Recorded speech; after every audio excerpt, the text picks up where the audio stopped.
ƙauna, Hafsa ke nake ƙauna. Ashe ƙauna ce na nuna kwatanta, ke na kai nuna, kuma wani ne ni koma, sai ya zo marabawa. Soyayya, soyayya, soyayya ce, soyayya, soyayya ta kama ni ballata ba. Soyayya, soyayya, soyayya ce, soyayya, soyayya ta kama shi ballata ba.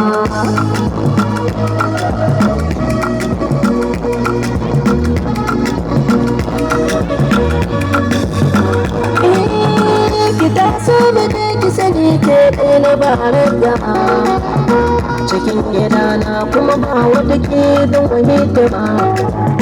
Ki daina wage na ɓace ki ba bare ba, ki sha sha'ani ki nuna ba wata tanta ba. Ni ban da toba ki gane ni ban da toba, ƙaunar ki ta kama ni.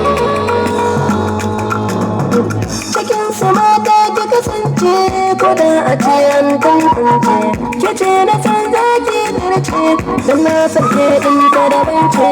A ƙauna zan so ki amince cikin gidana makasance. Ni da ke nake waka, ke nake waka, soyayya karki yarda kamar ni. Ashe a sanda kin turo dukkan samari dukkanin yawa, kowa yana kallon ki, ki wuce kina yin shauki.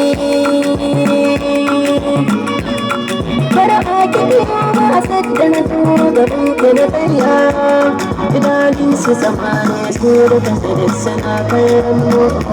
Muna ta kai juna kallo amma irin na masoya, na masoya. Ina ƙaunar ki ki gane ni dai ina ƙaunar ki, sai ki bar jisa cikin wasu samarin na yi wa dada. Da ki je makaranta da lura da suna kallon ki, direba na kallon ya san yana ƙaunar ki, dan tsananin ƙaunar ki ƙofar gidan ku ne tarewa. So ki sani a ranki don a ƙarshen ki fara kushewa. Ni ban zata ba, ni ban zata ba, ƙaunar ki ce ta zarge jikina. Ki bani muƙami a zuciyar ki shi ne fata, kar ki bar da ake dole ni ke kaɗai ni ke wa batunta. Sun ki yi mani kamo ki taimaka ma 'yan makaranta, zan so ki amince kan zuciya ki sa mata cuta, ki sa mata cuta.